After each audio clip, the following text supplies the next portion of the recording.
It is Monday, July 8th, 2024, and there's all kinds of news going on in the world, including questions about who will be the Democratic nominee and all along those lines. So we've got all kinds of conversations, and we'll be having all kinds of interesting discussions, as always, on the World Edition.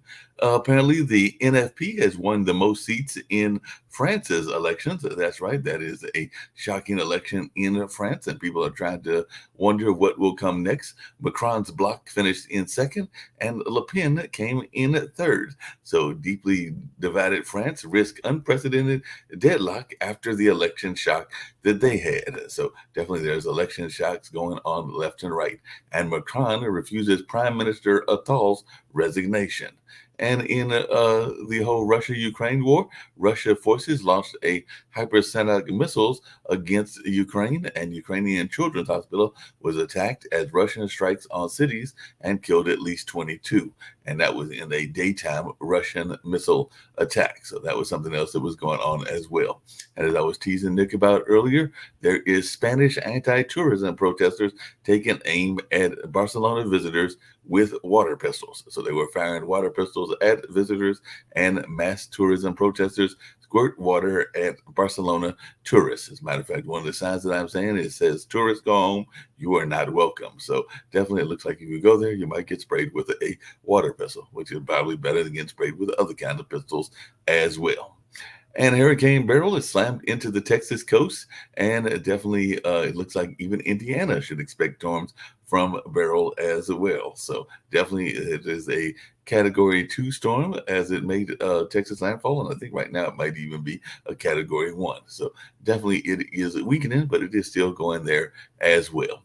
And get Britain building again. That is what the new UK finance chief restores, says that they restore housing targets. And the Britain's Treasury chief says stimulating economic growth is the new Labour government's mission.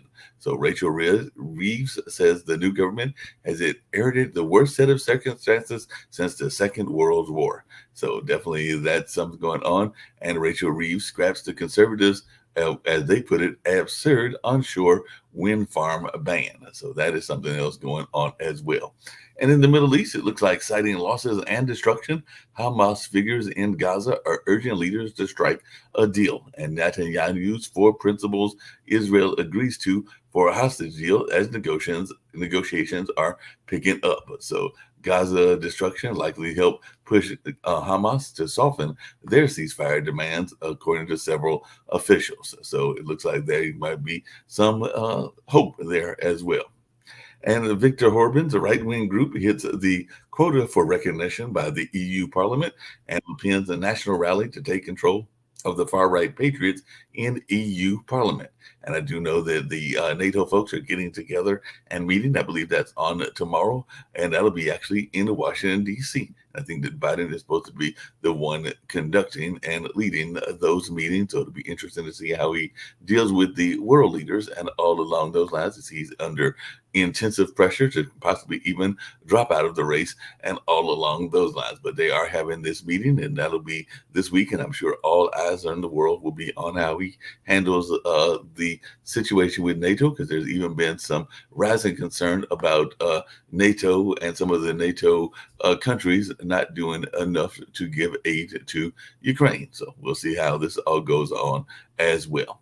And in Israel, Israeli protesters block highways and call for ceasefire to return hostages 9 months into that war and everything as well. And Israel's frustration with Netanyahu builds as the war hits 9 months. So it looks like thousands are protesting for the hostage deal. And one of the quotes was, "We're held captives by Netanyahu and Sinwar." So definitely that is something else that is going on as well. And Israeli attacks across Gaza kill 40 in a day and force thousands to flee. So the IDF is targeting Hamas's infrastructure in the central Gaza strip and all along those lines. And China G is calling on world powers to help Russia and Ukraine resume direct dialogue. Victor Orban, Hungary's leader, surprised Europe again with visits to China. And it looks like Hungary's Orban holds talks with Xi during a surprise Beijing visit days after meeting Putin, and all along those lines.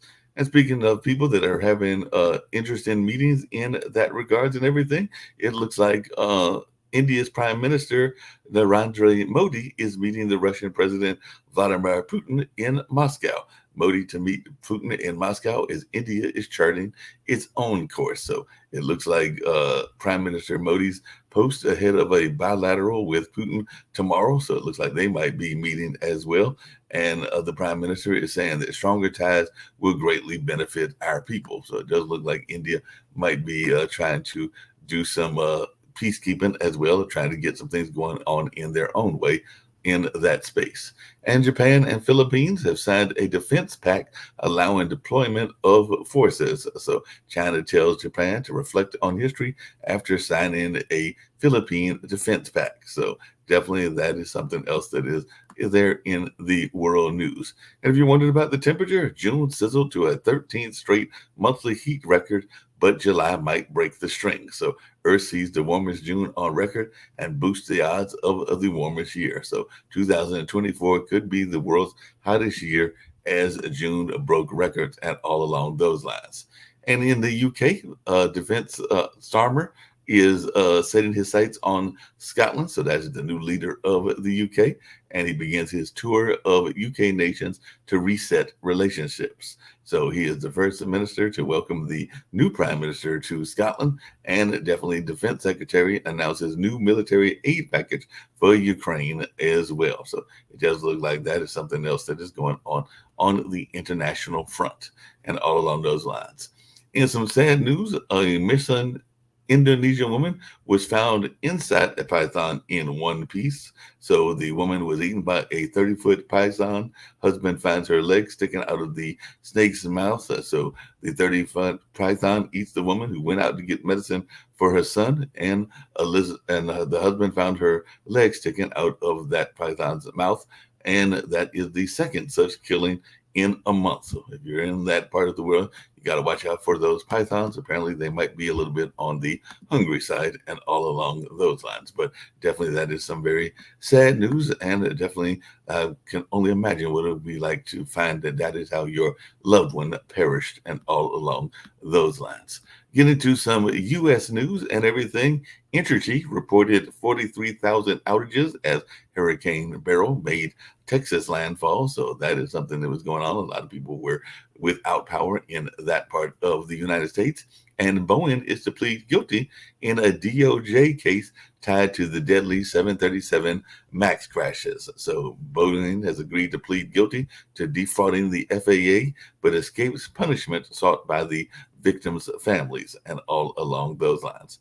And it looks like definitely there is a lot of conversation as to whether Joe should stay in the election, that meaning President Joe Biden, or not. And it definitely the media elite, billionaire donors, and even the MAGA folks are chiming in on their thoughts as to what should go on with the Democratic Party and all along those lines. So definitely it'll be interesting to see what goes in that way. And of course, the Republicans are getting ready for their convention in this month. So Trump's VP rollout and convention planning has been apparently complicated by Biden woes. So definitely that is something that is going on as well.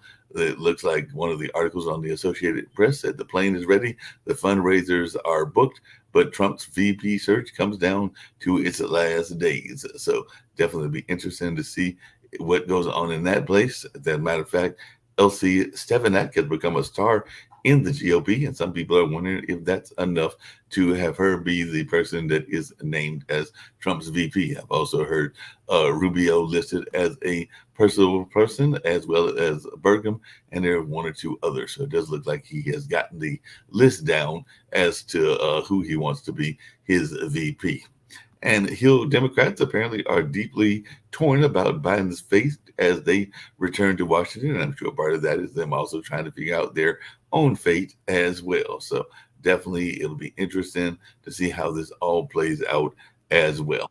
And a radio host resigned after asking Biden questions sent by the campaign. So it looks like that was the second local radio host said they were given questions ahead of the Biden interview. So radio host Andrea Lawful Sanders dismissed after Biden interview with preset questions. And I can tell you, as one who's been in the journalism field, I am not a big fan of preset questions. So definitely it's better if you go with natural flow and all along those lines. But that's just my opinion as one that's been in the journalism profession and all along those lines. So definitely let's get to one other item or two, and then we'll bring in the panel, see what they've got to say as well.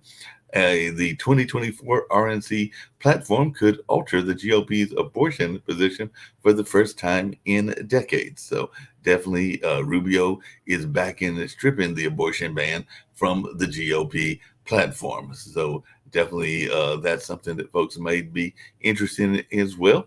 And apparently in Baltimore, a Baltimore ballot measure would offer new parents $1,000 under the baby bonus program. So new parents in Baltimore could get $1,000 if voters approve the baby bonus initiative. So Baltimore basic income helps parents afford housing and get jobs. And apparently if you have a baby, you might get some additional money as well. So definitely it'll be interesting to see what folks have to say about a number of these stories as well. So like I said, we'll get ready to bring in our guests and see what they've got to say and what's going on in their part of the world as well. And by the way, Las Vegas, which is always hot, hit an all-time temperature record, as definitely it looks like some folks are saying Las Vegas became a pizza oven as 120-degree heat smashes their all-time temperature record and all along those lines. So like I said, get ready to bring in Rick Rosner, get ready to bring in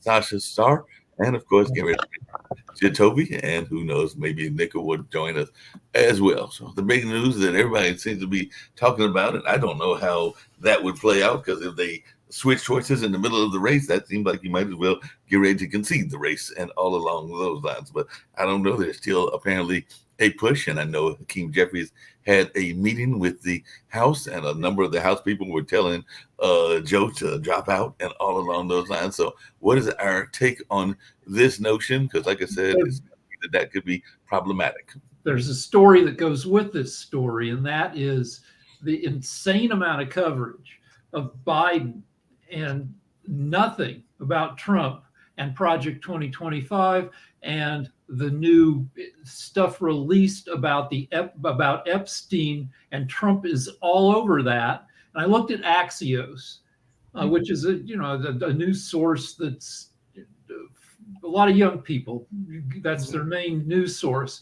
I looked at Axios's Twitter feed, 17 tweets about Biden's age and their coverage of it before they even got to one tweet about Project 2025. Then I went down and I found another 20 tweets all about Biden and nothing about Trump and Epstein.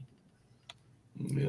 So, I mean, it's fine to cover Biden's age and the issues involved with it, but there needs to be some balance in covering, what a piece of crap Trump is and Project 2025 is. And people are saying, liberals are saying, that it's another 2016 when the media went crazy for Hillary's emails and nothing about Trump being a piece of crap. Project 2025 is not an RNC position; it's with a heritage group. So yeah, why are you putting Project 2025 in the Republican camp when it's their own thing? I don't get it. No, but haven't they said that that's going to be their framework? No. That's what liberals say their framework's going to be. That is not their framework, And see, this is the reason Biden's going to lose, isn't because Trump's good. Trump's horrible. It's because Biden's horrible, and the liberal Democrats lie just like the Republicans. Maybe not as much, but that's just a big lie to say, okay, the RNC adopted Project 2025. No, that's the heritage group. Well, okay, sure, but the RNC doesn't have a platform. They haven't had a platform in years and years. They're working on it. Their platform right now is real simple. They just want to get rid of Biden. But then, they don't have to do anything now because Biden is shooting himself in the foot, and the Democrats are stupid. Here's what they should do. Biden should resign as president and make Kamala Harris the president of the United States. It'll shut up all this. Kamala Clinton can't be president because she will be president. All he has to do is resign. Then move up Anthony Blinken to become vice president, and he needs to get out of the way. Here's what he's going to do. This is what he should do. This is what he's going to do. He's going to ride the horse until it dies, and it will die on November 6th. And Donald Trump will become president of the United States, and I will be in Spain. That is what's going to happen. As a matter of fact, on this show a year ago, I told you Trump and Biden would be the nominees of both the parties, and they were going to fight it out. And people are going, no, it's going to be someone. No. Okay, now I'm telling you, this is what's going to happen. Biden will ride the horse until it dies. He will not resign. He will not let Kamala step up. He will die on November 6th. And Trump will be in office. Speaking of riding the horse, there is a major event taking place in. But there's a major event taking place in D.C. tomorrow, and I'd love to hear Sasha's take on this because NATO is meeting in D.C. and a number of the NATO leaders will be here. So we'll see how they deal with Biden, because Biden is the one I think is supposed to be running these meetings and all on those lines. But part of the conversation is this notion that the many of the countries, not just the U.S., but also France and a number of others, are moving more to the right, and there is this notion that they might be pulling aid from NATO, and there's even been conversations about a Trump presidency, and there maybe even being kind of like a diminishing of NATO powers, or maybe even a disbanding of NATO and everything. But I was just wondering, what is your take on this, Sasha? Because this is definitely a part of the world that you pay a lot of attention to, which is Ukraine, and definitely a number of the NATO countries. And I know that even former President Trump has talked about wanting the NATO countries to spend more of their fair share in terms of supporting Ukraine and everything. But I was just wondering your take on this whole conversation, and what do you expect to happen in D.C.? I believe the conference starts tomorrow and everything. Mark, small correction. Le Pen, who was supposedly a favorite to win the French election, she came third. Not second, but third. So all the talk about all this right-wing revolution in Europe is slightly exaggerated. It's not there. I mean, there's a lot of talk about that, and this talk originates in Moscow. And that's all there is about. Now, one of the reasons that Biden hasn't resigned yet is simply because of this NATO meetings in Washington, D.C. As soon as that will be over, he will definitely resign. There's no reason for him to stay. There's no purpose for him to stay. I think he's getting tired of himself already. It's enough already, you know. The way he, even the interview with Stefanopoulos, it was horrible. It was horrible. It wasn't on the level of debates, but it was close to that. And he, unfortunately, he lost his intelligence to understand even how to handle simple questions. For example, when Mr. Stefanopoulos asked him about if he believes that he should stay, something not exactly like this, but similar. He was saying, yes, for sure he's going to stay, and he asked him again in a slightly different way, but don't you believe that your age and so on, your performance, so on. So he should have maybe say something into effect that, yes, I realize that performance during debate was definitely subpar, at least, or horrible, whatever he wants to use for that. And I feel, and I'm very confident that from now on, it will be greatly improved, and I will prove it to you, but even today in this interview, but that didn't happen. He was looking helpless, clueless. He doesn't feel what's breeding in his party, that people are really... See, remember that Democrats in his parties, same as Republicans and so on, they are little entrepreneurs who care only about one thing, how to get reelected, period.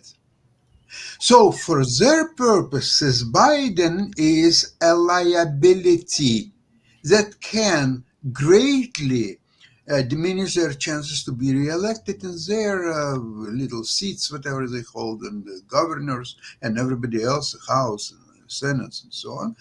And therefore, for them, the best result is to get Biden out. It still doesn't guarantee them a victorious election in November, but at least there is a fighting chance. At least there is a sense that, okay, look, we've done everything what we could. Okay, Biden was horrible on the base. Okay, so we replaced him. Okay, now we are to have fighting chance. Kamala Harris will prove in a little while that she is capable president. And she will, because she will not be able to perform worse than Biden, regardless what she does and what she say. So now we have a fighting chance with Trump. You know, that Trump is now being held hostage in his Mar-a-Lago estates. The people are scared. His handlers from Republican Party, they are scared that he will say another. The I don't know even how to hold this. Not that he's lying every hour and a half, or more often actually. Sorry, I'm very liberal with him. I think the best for Trump is to shut up, at least before the convention, and let Democrats sort their shit. And so if there is a status quo exists today, obviously Trump wins. So why to say anything more? Just keep quiet. So they put him in a Mar-a-Lago, lock him there, so he is not able to say anything. This is far the best scenario for, of course. That's what they've been doing. Biden has had like 18 public appearances or events in the past 10 days. Trump had one rally the day after the debate, and that's been about it. So yeah, he is keeping quiet.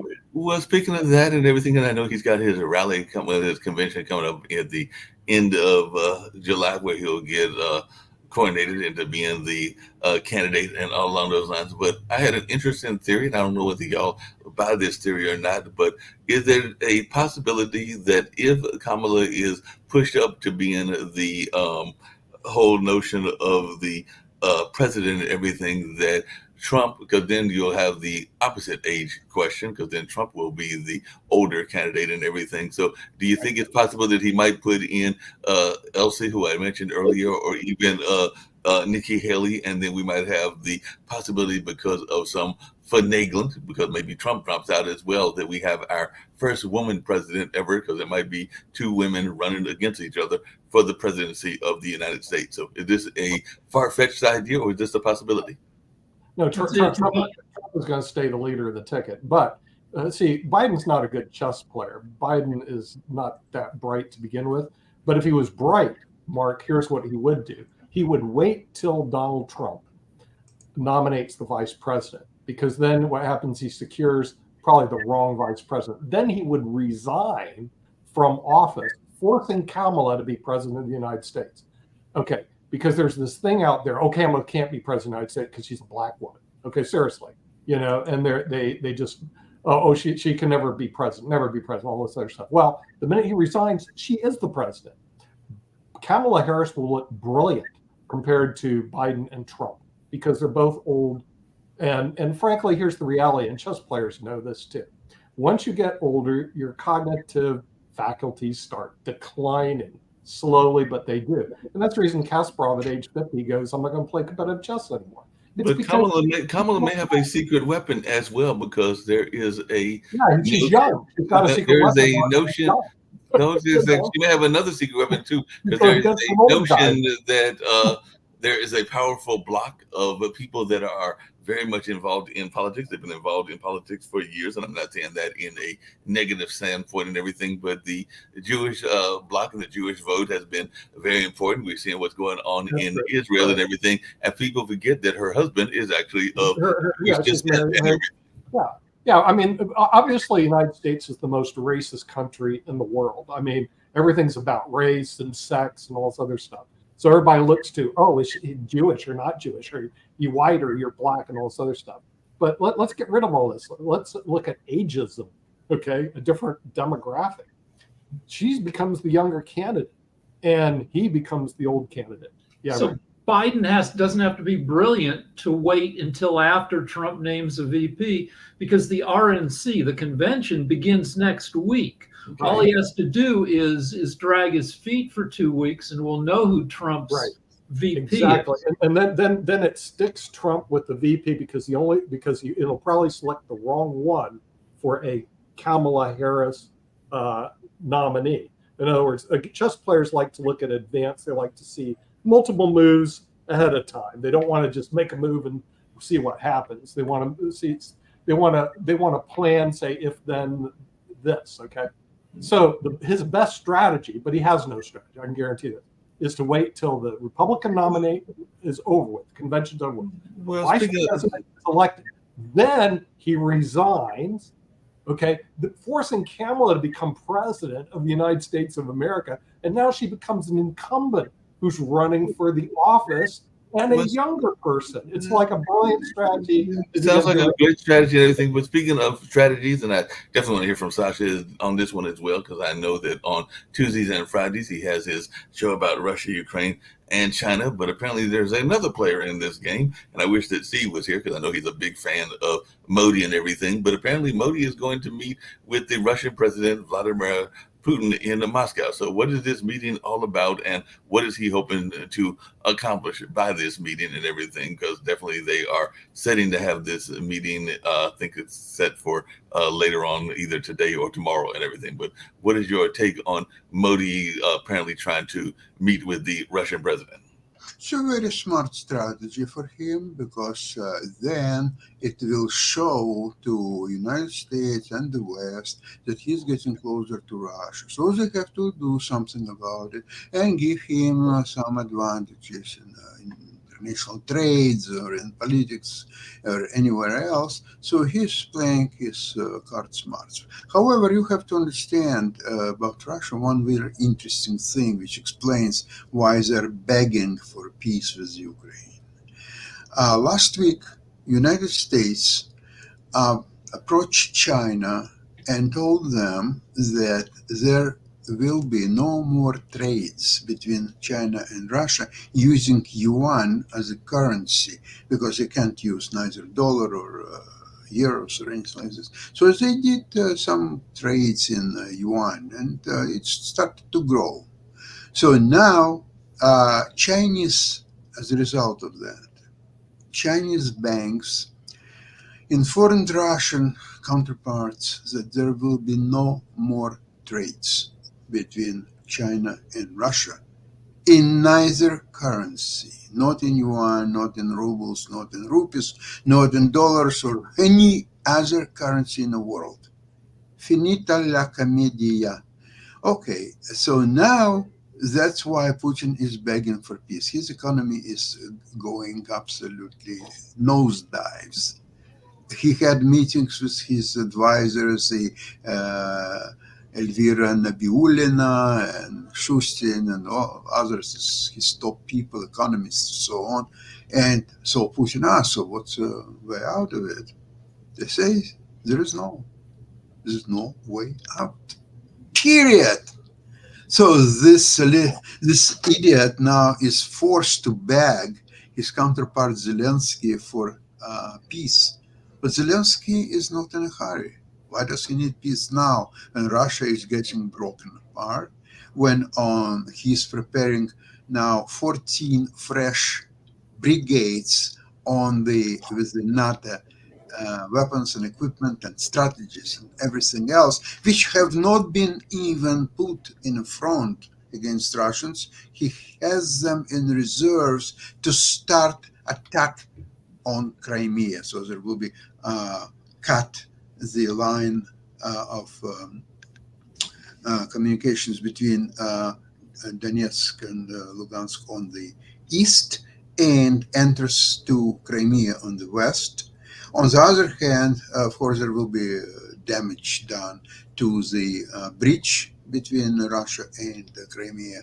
So the Crimea is becoming absolutely undefendable, unsupplied, and will have to just fall to Ukrainians. Now, would be very interesting to see how Putin will tell his people, that the main trophy of his presidency, which was taken over Crimea, is done. It's gone, and we will see it all happen in the next, I'd say, 4 to 6 weeks. To be conservative. Maybe it will be even faster, but 4 to 6 weeks is. I'm trying to be on the safe side.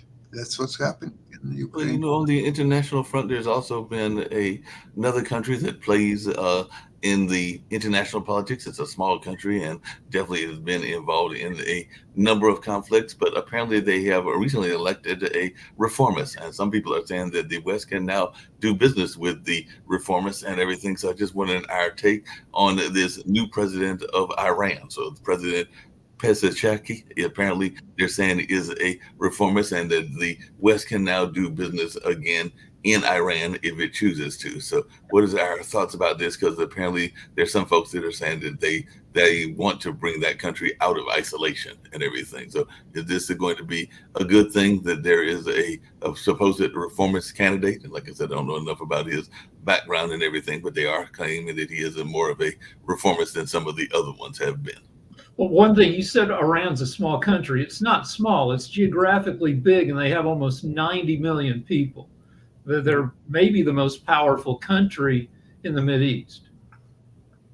Yeah. Well, the thing is also the new reform president. The real question is how much influence he's going to have, because the supreme commander still has the final say over everything. So, it remains to be seen. The jury is still out on Iran, but it does say that the people are shifting more away from the crazies in Iran that have been dominating the political scene for years. So we're seeing a shift. Otherwise, he would not have been elected, the reform person. It's because I think people after a while just don't want to line up with the crazy politics of Iran. In other words, younger people aren't into crazy. Well, speaking of crazy, you said you're going to Spain, and like I said earlier, apparently there is an anti-tourism protest going on in Spain, and apparently they are taking it to folks with water pistols and everything. So, are you braced to bring your soaker with you and everything when you go to Spain? We'll talk about Spain. Remember, first, the United States, murder by gun, 20,000 last year. Murder by gun in Spain, 50. The reason they used water pistols, they don't have guns over in Spain. It's much more safer. Problem number two is they do have a lot of tourists. It was in Barcelona, the city I'm going to. Tourists, 12 million people went to visit Barcelona last year. Mark, you can't imagine. They don't have that in Raleigh. Can you imagine if Durham had 12 million visitors? You have no idea how big that is coming in. And so really those the people in Barcelona out. Now, how am I going to sneak in besides throwing all the visa stuff in? I am a direct descendant of the Count of Barcelona and a direct descendant of the president of Castile and Leon, the king of Castile and Leon. So I'm just going to say, wait a minute. The reason I'm going over is I'm actually Spanish royalty. And I can show the direct line where I'm direct descendant of King Fernando III, the king of Castile and Leon, and the Count of Barcelona. Now, granted, it was in the year 1000, in the year 1200 to 1250. But hey, whatever. Well, since you're royalty, Nick, I'm going back to my country, which I'm a world. Nick, since you're royalty, I want to know: do you just happen to have laying around you 1.7 million pounds? Because apparently that's what the pistol that Napoleon was going to use to take his own life sold for. Because apparently this is not the pistol he used, but they said that this is the pistol that he meant to use to take his own life, and it just recently sold for 1.69 million pounds. So I just want to know if you got like that kind of money laying around, because apparently you can have this. I planned on going on the what they call it, digital nomad visa, but I could also do the golden visa, where you just buy $500,000 worth of real estate or $2 million worth of investments and stuff like that. But they're shutting down the golden visa program because there's too many foreigners are going into Spain. 9 million people in the United States live outside the United States. The Social Security recipients used to be 400,000, now 700,000 live outside. Mainly because the United States is expensive and it's crime-ridden. relative to other countries. So and it's cheaper to fly than it ever. In other words, to fly back and forth between here in Raleigh, it's like $700. I mean, it costs me about that to go to LA, and the time wise, it's about the same. So I think what you're going to see, and the trend, it's not you're going to see, it is happening right now. The trend is more Americans are shifting to. Before we hear from Jacoby, because I'm sure he's got some thoughts about the president and You can't drive to Spain. That's Jacoby's problem. This push to get President Biden out of office and everything. But before we get to that, just one that I did mention earlier, human interest story and everything. But I'm still trying to figure out how you managed to get yourself swallowed by a python if you're in Indonesia. And it was some sad news and everything. But apparently that's a second killing in a month. So anybody got any theories around this? Because apparently the 30-foot python ate the woman who went out to get medicine for her son. And actually, like I said, the husband found her with the leg sticking out and everything. But definitely after trying to figure out how you managed to get caught by a python in that way. Any theories? Anybody? He's Jacoby muted. I mean, I don't really have any theories on how she got caught by a python. I mean, it happens. People, if you're out in the wilderness can sometimes get you. I mean, Trump's talking about sharks and electrocution. Well, sharks live in the ocean. Of course, with the ocean waters warming and temperatures warming, there's more shark attacks because it comes and also the overfishing does it. But yeah, that creates more shark attacks. I mean, a python eating a woman. I don't know the true situation behind it, so I don't have any real expertise or knowledge around it. No problem. But one of the things we were talking about earlier before that and everything was this notion, and everybody seems to think that it should happen. I know you've been a staunch ally of Biden so far and everything, but do you think that we're going to have him drop out? And everybody here seems to think that Kamala will be the new president because she will get appointed in the next 2 to 3 weeks. And even as Rick pointed out, the media coverage has been overwhelmingly heading in that direction and everything. But I just wanted your take and whether Biden will stay in the elections every time. She shouldn't drop out. He should resign as president of the United States and make Kamala Harris the president. That's what he should do. Why are you thinking, oh, I'm going to drop out of the race? Then you got this thing, who's going to be the next winner, blah, blah, blah, blah. No. President Biden needs to resign his office and turn it over to Kamala Harris, like right after the Republican convention, because Republicans are going to get a boost. Watch in the conventions, they always do. And all of a sudden, Trump's going to be a big leader. This is going to happen. Now it's the next move on the board. The next move on his board should be I'm resigning my office and turning around to Kamala Harris. And then it just changes the whole dynamics of this election. That's what he should do. That's the move on the chessboard. Make her the president of the United States. Then you get rid of this thing out there that, oh, she can never be president. Because otherwise that's going to hang out there all the way through the nomination. Instead, make her the president, and then you got rid of that. I mean, all these people have plans for Biden, but it's really up to Biden, and he doesn't seem to want to quit. And he's still among the leading. He polls best, tied with Harris against Trump. But here's a plan. All these big shots are saying, well, he should quit, and then we'll have candidate forums to find the new candidate, moderated by Oprah Winfrey or Taylor Swift. That's like what weird fantasy land. If you poll Democratic voters, he still polls okay with them. He hasn't lost that much. I mean, if you want to make Fantasyland plans, he resigns and appoints, and then Kamala Harris becomes president. Hold on, let me finish my Fantasyland plan. Then she appoints him vice president. Then you get to keep all the people who still like Biden, and he's not working as hard because he's VP. But that's one more thing that's not going to happen.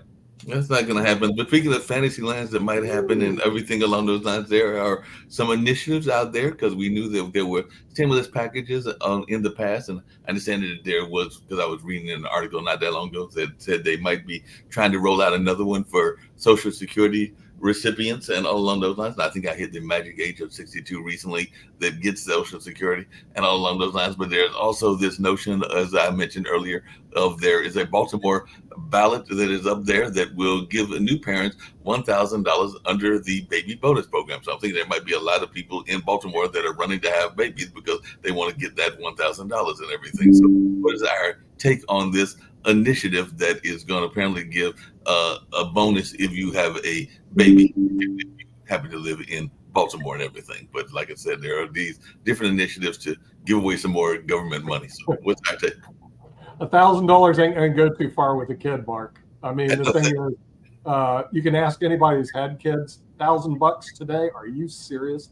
That's not enough. It cost about $200,000 to have a kid, and so 1,000 is a joke. I mean, because they eat you alive, food wise, and everything else. So that's an absolute joke. You know, $1,000. With $1,000, actually, you can buy a box of good cigars.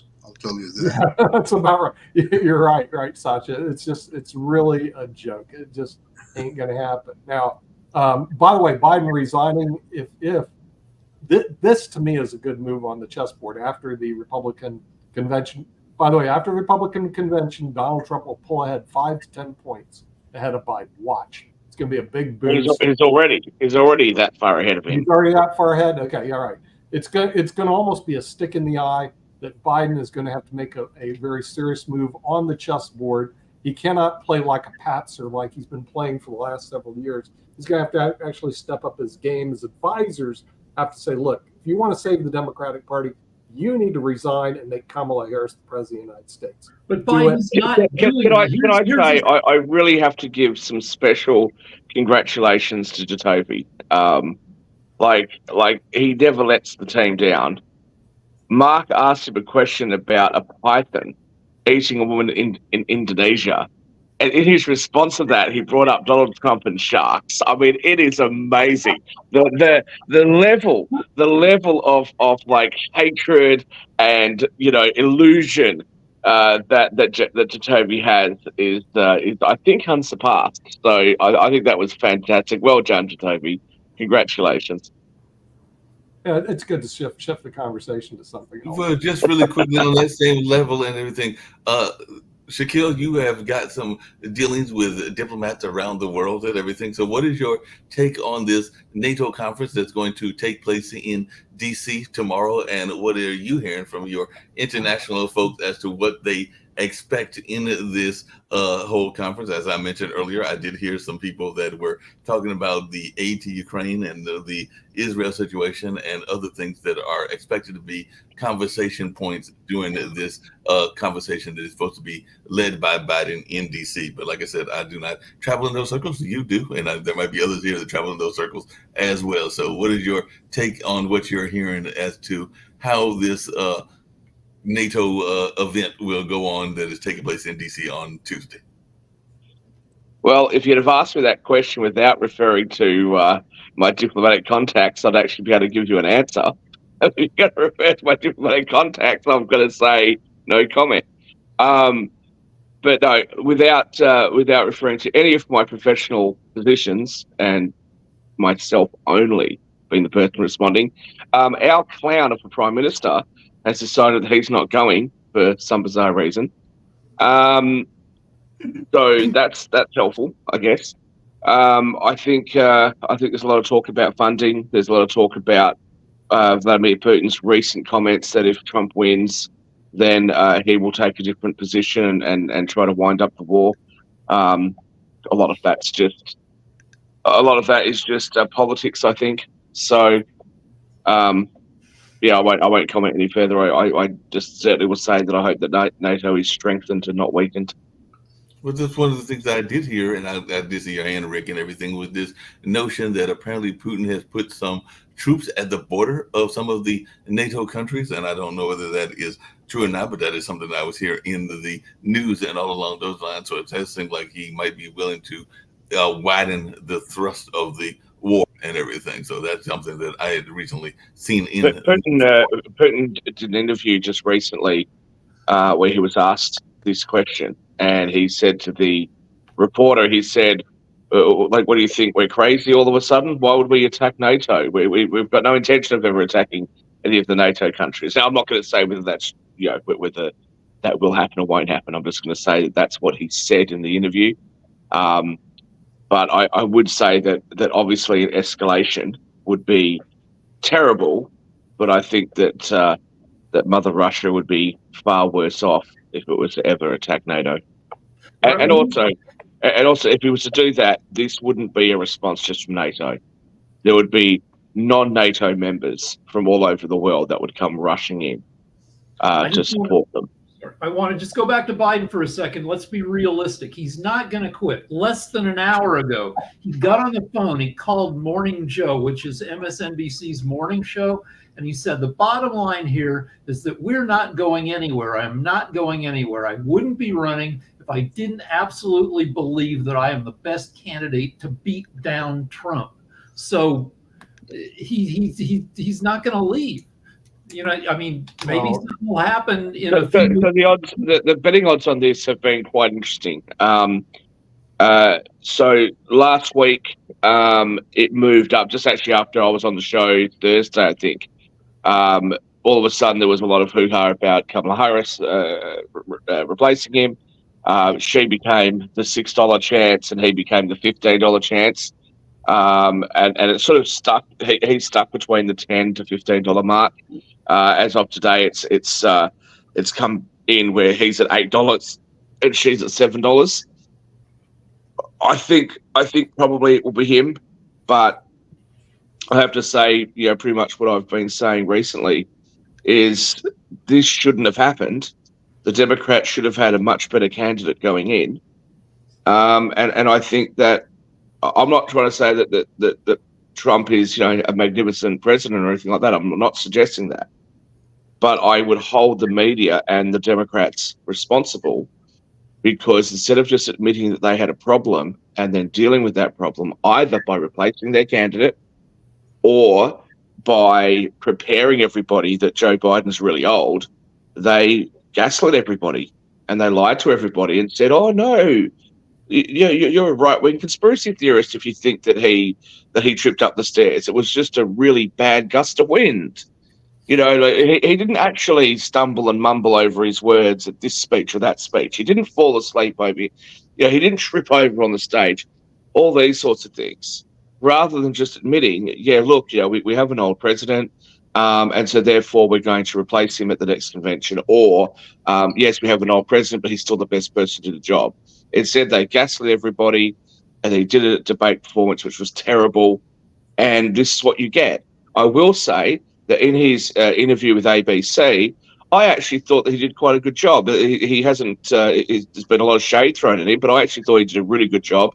George Stephanopoulos basically just asked the same question over and over and over again for half an hour. And I thought that Biden actually did a reasonable job of responding to that. So if Biden can keep up that kind of momentum, that'd be great. But a live debate, I'm not sure that that's going to work for him. But either way, I think, unfortunately, and I know many Americans are going to be very unhappy with this, but I think the bottom line is that Trump's going to win this election based on the numbers, based on the polls, based on the fact that Trump is now leading in Virginia. I just don't see that there's any real pathway, any realistic pathway. A lot can happen in a very short time in politics, but I don't see any real pathway that's realistic for the Democrats or the Democrats with any candidate, but especially with Biden. Kimberly. Yes, Kimberly. Hi, guys, and welcome back from the holidays here. Look, okay, Shaq, I'm just going to be very front with you. I have watched hundreds and hundreds of Trump interviews. He repeats the same thing over and over and over, ranting, sounding completely loony about accusations about women having abortions after birth, and just going on and on and on. And I went and played back some interviews from a year ago, and he does this same thing. And the host, and one of them is one of his like admirers, Sean Hannity. I've got copies of this where he goes, okay, I'm going to ask the question again. And Trump just goes way out here. And then he goes, okay, let's do this again. Focus on the answer. And nobody ever says anything about that. And there are, pictures of Trump. But here's my thing. I think we need to get rid of both of them. What is the alternative of Trump coming in is no better. He may sound better, but I know a lot of people with Alzheimer's, when you talk to them and you cut and paste some of the interview, they sound really good. They sound very strong, very powerful. I had a friend who worked in the media, and she sounds extremely great until you really start but I sat there and watched an hour-and-a-half interview with Trump that probably should have been only 20 minutes. And he would just go way out there. And then they would, okay, then we'll just change the question to fit that. But he would never stay on topic. He would repeat. And then what I found out is he repeats identically. In fact, I thought it was the same Trump answers recorded, copy pasted with a different host. I really did, because he just ranted on and on and on about the same thing over and over and over, and not just about the abortion. He did the same thing with the wars, and he talked about how he would end them. And then he did the same thing with, this always comes up, whether they ask the question or not. He just dives in about how, he's been abused by the Democratic Party, and they need to pay. And in the last two interviews that I watched, Die Hard, the question about retribution came up, and he just, way out there. Okay, all right, yeah. Can we come back in and talk about, what do you mean by this? Woo! He talks about something. Kimberly, I fully agree with you, and I think that everybody. We have a problem with both presidents, but because the media is owned a lot by Trump, I think that they are cutting and pasting the interviews to make them look good. So I want you to watch. I'm going to send some to you, and I want you to just see the pattern that is disturbing to me, because you can make anybody look good. But Kimberly, I fully agree with you. I can make me look better on screen. You can make anybody look good. Yeah. Kimberly, can I just say, very quickly, I fully agree with you. I 100%. Sasha? Shaquille, I would like to ask you something. When you said that Biden didn't look that bad in Stephanopoulos' interview on ABC, there was one question to Biden. The question was about whether he has seen his debates against Trump. And he said, I'm not sure. So how can you even think about getting, remember, Democratic parties, like any other party, including the Republicans or so forth, they are political entrepreneurs. And their only goal is to get re-elected. So they understand their chances to get re-elected with Biden against Trump are going down to zero. Do they want to lose elections? Absolutely not. So they need to change something. They need to put Kamala Harris. They have to have contested election of president, of nominee in their upcoming convention in August. So they have to fight. And maybe they will prevail. So let me respond to you like this. So firstly, I agree with Kimberly on her criticism of Trump. I hope Kimberly will come back up for a sec. I agree with her criticism of Trump. However, the issue is not about whether Trump is going to stay in or out. The question that was being asked is about Biden. Now, the Republicans have got no reason to replace Trump because Trump is polling really, really well. He's currently rated at just under a 70% chance of winning the presidency. So why would you replace him? His approval rate's through the roof. As for Biden's answer to that question that you asked, yeah, that wasn't a good answer. I'm not going to all of a sudden be a Biden apologist. What I'll just simply say is that George Stephanopoulos asked the question, do you think you're the right person to lead the Democrats into the next election? And he basically asked that same question in a multitude of different ways for half an hour. He basically just asked the same question over and over and over again. I thought that Joe Biden did a pretty good job of holding his own, of answering the question, and then just repeating the same answer over and over. So personally, I was a little bit disappointed with George Stephanopoulos. Whereas with CNN, with the debate, the way that Jack Tapper asked the question about January 6th, just as an example, he did that in a very nonpartisan way, which I thought was brilliant. I think the CNN did a great job. So, look, again, I think, unfortunately for the Democrats, I think they've made their bed. They're going to have to lie in it. And I think that regardless of whether or not it's going to be Donald Trump or if it's going to be Kamala Harris, this is what they're going to be stuck with. That's unfortunately the situation. But that doesn't mean that Trump is a magnificent president. That doesn't mean that Trump's fantastic. It just means that what are you going to do? And the polls would indicate that he's going to win. So to Kimberly's point and to some of the others, I am not sitting here saying that I think Donald Trump's an amazing person. I'm just simply saying that this is what the polls show. The polls show that he's going to win, just like I said with my own country, with one of my own countries. The Labor Party in the UK were always going to win this election, and it was always going to be a huge win. Okay, I've never voted for the Labor Party. I've always voted for Tories or Liberal Party in Australia. So it's not me saying that I support the Labor Party. It was just that that's what the polls were showing. I'm going to go to the. Anyway, I'm sorry I'm late, guys. It's not that I'm some great Trump supporter. It's just that that's what the polls show. He's going to win, and the Democrats are going to lose this. And I think I'll just repeat. Sorry, Steve. I'll just repeat what I said last week.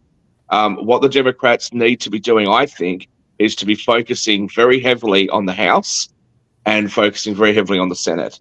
Because if they continue playing this game of only focusing their efforts and their money on the presidency, which they're likely to lose, anything can happen in politics, but they're likely to lose it.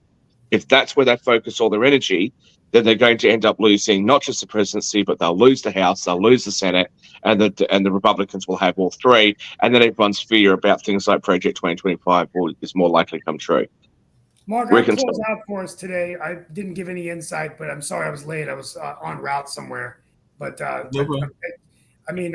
just will end with this. I know we only have 2 minutes left before Rick goes. I think at the end of the day, and I hopefully we'll be on tomorrow or Wednesday, but the bottom line is I think Shaquille Latimer has hit it on the head nail. I mean, no president's been reelected at 38%. The only hope now is whether Kamala Harris will become the nominee, but it doesn't look like Biden's going to let go, whether they can invoke the 25th Amendment and get him to leave. But I don't think it's going to happen without him voluntarily saying he's not running again. I think that at the end of the day, if it may be in his best interest to step down, be the George Washington of his era if they are going to defeat Donald Trump. But all eyes are on this election, and maybe it could be a broker convention. We'll soon find out. Only a few weeks away. I'm going to hand it over. Even when he steps down, though, how the Democrats going to win at this point, because they've told everybody for such a long time that he's fine. So even if he stood down, what do they do? Kamala Harris would be the best bet. I don't think it would be anyone other than the vice president. So they need to do the Super Friends strategy, which is a bunch of joint appearances, Biden and Harris, Biden and Obama, just like And I looked at the betting market, and Trump, the payoff on Biden is now the lowest it's been since the debate. He's at plus 325 on the bookie I look at. Harris is at plus 600, giving him, Well, your odds on your American bookmakers are terrible, Rick, and they always have been because of the illiquidity of your market. So if you go and have a look at the international markets where there are hundreds of millions of dollars in the pools, I think you get a better. I'm not trying to criticize America, it's just because of your laws. So because you've got much more liberal laws in relation to betting, I think when you look at the more liquid markets, you get a better idea of where things are. I don't want to look at those. I get too scared. Yeah, and on that note, we got to wrap up, and we'll be back with more conversation about world news on tomorrow. We do have Economics Monday coming up, as well as Media Monday, and all along those lines. So we do have some more programming coming our way, but right now we're going to get on out of here. We'll have more of these conversations on tomorrow. Mark, send me Economics Monday. Thank you.